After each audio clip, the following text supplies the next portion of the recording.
So we're on a ride here with Simon Green. Simon, what kind of trail is this, boy? Well, sometimes you feel you kind of rough it in the south. You gotta go to the deep forest, but it's part of the dry forest system, basically. Great trails in the south. This is actually through Woodlands, Cafe, in the jungle, and loop around. It's one of the sort of hidden spaces we rarely get to explore unless you hike it or we bike it. So we go bike it. We go bike it. So I'm following Simon on this one. My first time here, and the funny thing about it, I've been to Grenada so many times, but I've never been here. Yeah.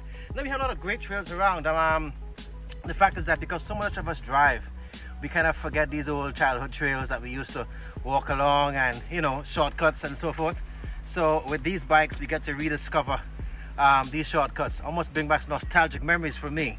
Walking from, let's say, Springs to Grand Anse Beach as a kid, through these little tracks and trails. It's a great memory. These kinds of historical tours, it's an opportunity for us to start to chronicle and really get into the history and the knowledge that we have. We're losing a lot of traditional knowledge. So for example, we have persons like Dr. Guido Marcel, who wrote fantastic books about the plants of Grenada. And as we drive around, especially in the dry forest, whether it's plants for medicinal purposes, plants we used, for cooking and other things that we have somehow forgotten, these kinds of tours give us the opportunity to kind of delve into that and, get folks to really get a deeper appreciation as to, where we are. Yeah, so as we tour along, I'm going to point out some unique species, whether it's the campeche and the cedars and other things that we know are a part of our, environment, and give people a deeper insight into that. All right, guys, as we're driving through not the rainforest, but the dry forest, we're in the south, okay? We're getting to really get to explore some of the fascinating trees and fruits that we loved as kids growing up. You have a big skin-up tree over there. You know what skin-up is, right? Guinnap, same thing, right? And over here, one of my favorite fruits, the sapodilla. Now, those are not quite ready yet. And the good thing about Grenada, when you stop by the roadside, this is perhaps private land, yes, but people wouldn't mind if you pick 1 or 2 fruits to eat. The problem is if you have a whole truck to load it up to go resell, right? So people are very generous here. So let's say this was in season. There's a very good chance we could stop and sample this. It's one of my favorite tropical fruits. It's a nice brown, almost custardy, taste inside. And as kids, we used to use the sap and literally make what you call chewing gum with it. We used to call it chiclets back then, right? The sap is kind of chewy like gum. So it's one of the fruits I like to showcase and just kind of celebrate. Now over there, if you look, you can see, of course, the papaya, right? The pawpaw tree, as we say. Next to it have guacanu, and of course guacanu is used also as a medicinal plant. If you have a headache, for example, you can use the green leaves, make a poultice, and it actually cures the headache. It's not an old wives' tale, folks. I've tried it, it works, right? They say what happens, the leaves have what you call hydrophilic cells in it, so it kind of rebalances the liquid in your brain, sort of, right? Ask Dr. Guido Master, he'll tell you more about it, right? But we have a lot of fascinating stories about just the whole landscape and the vegetation around us. So when you ride along with us, we get to sort of enlighten you. And of course, cane. We're in the cane belt. We're in the Sugar Bowl area, close to Woodlands. Cane over there, right? Those look maybe about 5 months. Cane on average takes about 7 to 9 months from when you plant the rhizome to full maturity. So we're not going to sample a piece of that yet. But I'm sure along the way you can get some to kind of pick and chew, right? So at least let's keep riding. Let's go.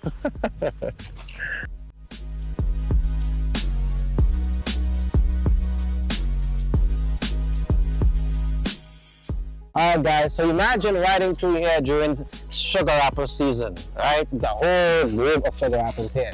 And it's one of my favorite fruits. So you're going to time this and make a sugar apple ride, okay? Stay tuned for that. Alright. Yo folks, Simon is taking us for a ride. I am super duper tired, but in some instances, I know we have power. That doesn't mean we use power all the way through. Some instances, we paddle. So we just came up from this hill. Whew. Alright folks, unless you haven't, maybe you're under a bridge and haven't heard the news as yet, right? But Grenada has some of the best honey in the world. Right here in nature, we're looking at some bees pollinating a very popular flower that adds to the unique taste of our honeys in Grenada. Now, the last time one of our apiaries went into an international competition, they beat out Manuka honey, which once upon a time was regarded as the best honey in the world. So, Grenada has it all, including honey. All right, let's go. Keep enjoying the ride. All right, so we at a point right now that, again, I am exploring and seeking out places for the very first time. Simon is our expert tour guide. Simon, how come nobody told me about this? How come nobody told me that I could have seen this for the years I've been to Grenada? Why is this a best kept secret? Look, I mean, a lot of the things that are fascinating about Grenada, you won't even see in the regular sort of a tour book that you read about Grenada. You have to come into the villages, know these little back roads, learn the people, get to know someone's backyard, for example, and that connected to a shortcut somewhere else, you know, things like that. And over the years, that's what we've been specializing in at Hidden Treasures, really. Our idea of a genuine experience is for you to connect with real people in places you wouldn't ordinarily just bump into, right? Google will be confused here if they ask you to find a direction. Google Maps can't even find these places sometimes because, I mean, you know, we have no good systems here. It's all meandering roads. Some roads turn into trails, some turn into track, footpaths, etc. So just having the knowledge kind of helps you to kind of navigate this. And so again, what are we looking at here, sir? Okay, right now you're looking basically due south. We're on the southwestern side of the island overlooking Grand Anse Beach. So you're seeing over here, straight in front of me, the Quarantine Peninsula, and you're also seeing the Point Saline Peninsula all the way down, just adjacent to the Sandals headland over there. All right, so you're looking at basically the whole Monterey's Grand Anse area. Remember this historical space we had during the revolutionary period called Freedom Hill? It's right over there, right, close to where the antennas are. So again, these are all historical landmarks that are interesting to explore, but you wouldn't ordinarily get it from just a regular taxi tour. So these bikes are really ideal to sort of get into these spaces, right? And of course, the entire south is an interesting space because a lot of it is shaped by, you know, volcanic activities, you know, the topography itself.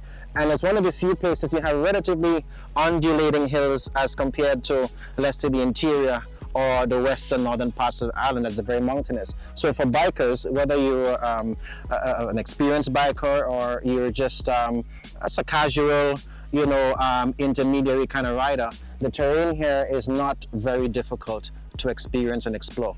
Right? If it gets a little too muddy, you stop, push it up a little hill a little bit, and these bikes are really ideal. I love the power efficiency on them. And how much your power? You full power still? I'm still on full power. Look at that. Look at that. Full power. Yeah, and most of the times, too, when I'm going downhill, I take the power off to conserve. But it shows again the rigidity of these bikes. I must tell you at first, Junior, I was a bit skeptical, knowing that Grenada does break a lot of things that people call tough. But this bike are But tough. these bikes are tough. You know, I am proving it right now, and I'm enjoying the ride. It's a comfortable seat. You know, the shocks are also pretty good. You know, and I am enjoying that experience. I really feel as though I am outdoors. I'm roughing it in a way, but in a really comfortable experience. So I'm loving it. Let's continue, guys. We're still on the ride. And bear in mind that when you're on the ride, you're going to get muddy. If you see what I'm talking about. Close, buddy. Don't come and think you're going to be cute. You're not going to be cute on this ride. Wear your worst sneakers. Wear your worst sneakers. Yeah. Wear your best sneakers. So your bike is going to get muddy. You're going to get muddy. That's right. That's all in the fun. Let's continue the ride. But somehow, Simon took some back roads and we end up in golf course. Yeah. I don't know how we got here. Simon from Hidden Treasures. Suddenly found the Hidden Treasures with us. Simon, tell us about the golf course and how we got here. Now, again, we're in the same, you know, south vicinity, you know, not too far from Grenada Distillers Limited, home of Clark's Court, right? We're basically in the same valley, that whole, what you call caldera, almost a volcanic crater around here, from Grand Anse Valley, Woodlands, basically at the base of the Monjolo Ridge. That's the neighborhood. Now, this 9-hole golf course, would you believe that many Grenadans don't even know we have a golf course here? True. You understand? And that still baffles me, right? This has been here for many years. You know, as a kid, you know, we used to walk through here as a shortcut to Grandad's Beach from Springs. And it's also a recreational space, you know, beyond just golfers. During Easter time, the kids come here and fly their kites. As you can see, some neighborhood kids are playing soccer over there, you know. So it has become a sort of a community space, if you may. So part of the ride is also one that kind of connects you to the experiences. Let's go kick some more of the guys on there. How about that? Let's do that. We're gonna ride over to golf course and we will kick some ball over there. All right? This is the experience like you never experienced before. Ride e-bikes on the road in the south.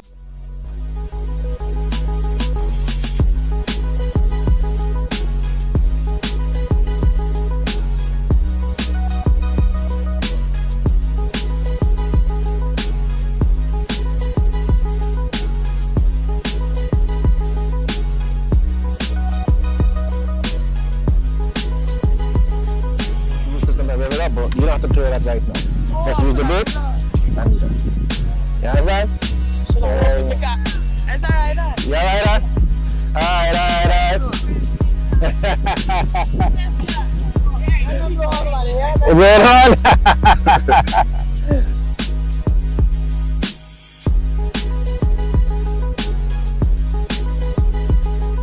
Guys, we tested those bikes out. They are definitely as good as they look. They're rigid, they can take over terrain. We went through mud, we went through slippery conditions, steep hills, bumpy roads, narrow trails, and they survived. And in fact, they came back with enough power for me to do maybe half the run again. Yes. Did about 9 miles today. 9 miles, 9-10 miles. Yeah, 9 miles today. So I totally endorse this. This is something that we must take on board. It's good for us too as individuals, keeping us fit. You know, folks, as we age and we drive a lot more, we really have to schedule exercise. And that's a great way to do it. It doesn't feel as a chore. You know, I'm not a gym person, for example, so I can't be disciplined to go and work out in the gym at 2 o'clock in the morning or whatever time, you know, the second I sort of suggest. But riding is fun, and you don't feel that exercise in terms of the burn as much as you would find as if you, let's say, work out in the gym. Because there are periods where you can actually coast, relax, get some fresh air, so your body have a chance to kind of regain a little strength and energy, and you get just as much or even more of a workout than you would in the conventional ways. So I highly recommend that you try it, even just for the exercise or for the fun. It's worth it, you know? Yeah, man. Great job, Junior. Thank you so much. Guys, that ends our tour here today. We hope you guys enjoy all the scenes. Catch you guys again on another ride.